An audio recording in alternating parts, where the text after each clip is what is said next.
Hi, my name is Adam Bergman, partner with the IRA Financial Group, president of the IRA Financial Trust Company. Today I want to discuss the distinction and the difference between a solo 401k and a SEP IRA. And I get this question so many times because the SEP IRA, for some reason, is still quite popular.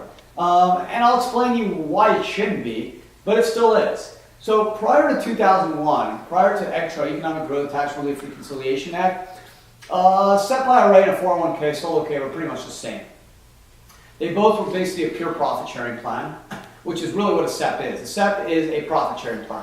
It's adopted by a business, not an individual, just like a solo K, but it's a profit sharing plan. It's 20% if you're a Schedule C, single member LLC, sole proprietor, or 25% if you're a partnership, C Corp, S Corp, of your earnings. Not the profits, the earnings, your self-employment income.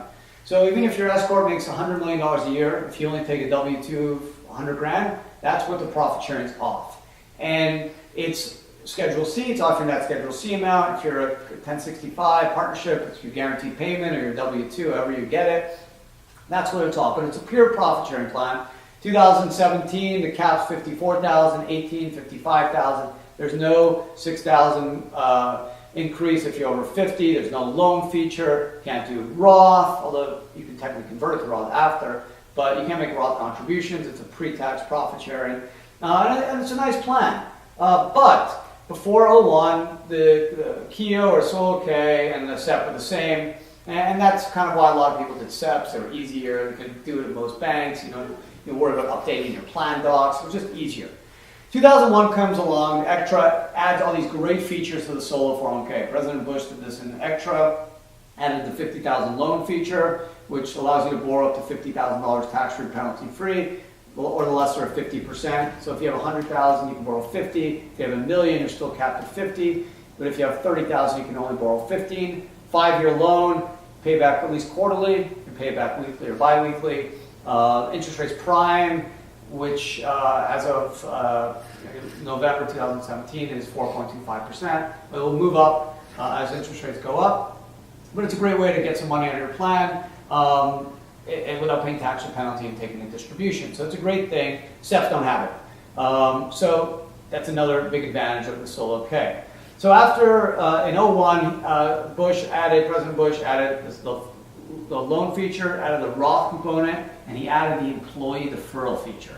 So now, after 01, the solo 401k isn't just a pure profit sharing plan, but there's also an employee deferral feature.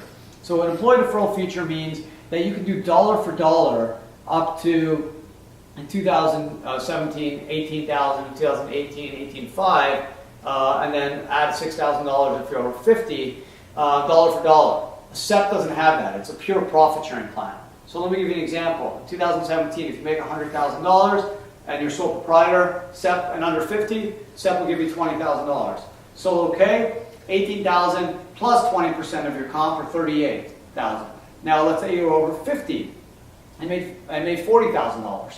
Okay, SEP's going to give you 20% of 40 as a sole proprietor, $8,000. Solo 401k will give you $24,000 plus 20%, up to obviously the $40,000. So you're looking at a huge, huge difference, plus the loan feature, plus the ability to do Roth or after-tax contributions, which I'll talk about in my after-tax contribution video, and talk about what a great way it is to kind of go dollar for dollar, up to $54,000 or $55,000 in 18, or $60,000 or $61,000 for dollar, and then convert to Roth. Super neat strategy that a lot of people aren't aware of. But it's a super cool plan, the solo K. I think it's way more effective than the SEP IRA. I think unless you're maxing out and under 50, you should not do a SEP. If you make $1 million a year and you're under 50, SEP and a solo, if you don't care about the loan or the Roth, it's the same because you're going to max out anyways. But for most Americans who don't make $1 million or aren't able to make sufficient income to max out, solo K is better. You get the loan feature, you get the ability to make higher contributions, 54, 60, or 18, 55, and 61,000. There's no catch up in the SEP, so if you're over 50, the solo K is better. If you want to do real estate, you get the exemption or 514c9 for real estate acquisition and dentist exemption, so no UBTI tax. If you use the 401k, you pay it on the SEP. Loan, the Roth option after tax. It's a slew of options. You don't win anything with a SEP or gain anything unless you're under 50 and max out. So you just kind of are at the same place you would be with a solo. Solo Ks are cheap now. They're not inexpensive. You can administer them for a couple $100 a year. If you have less than 250,000, there's no filings with the IRS. Over 250,000, there's something called the 5500 EZ, which is actually super easy to do and really simple, and the tax professionals at IRA Financial will help you do that. So I would really incentivize you to think about the Solo K over the SEP. It's still amazing how many accountants or tax professionals are encouraging people, financial advisors, to do SEPs. I would, again, encourage people to look at the Solo K and learn about it. Super, super important, much better plan, really help your clients out. I've written 2 books on the Solo K. Call if you have questions on the Solo 401k features and the advantages of the SEP IRA, 800-472-0646. Email me directly. Love to hear from you. Adam B, A-D-A-M, B as in Bergman, Adam B at irafinancialgroup.com.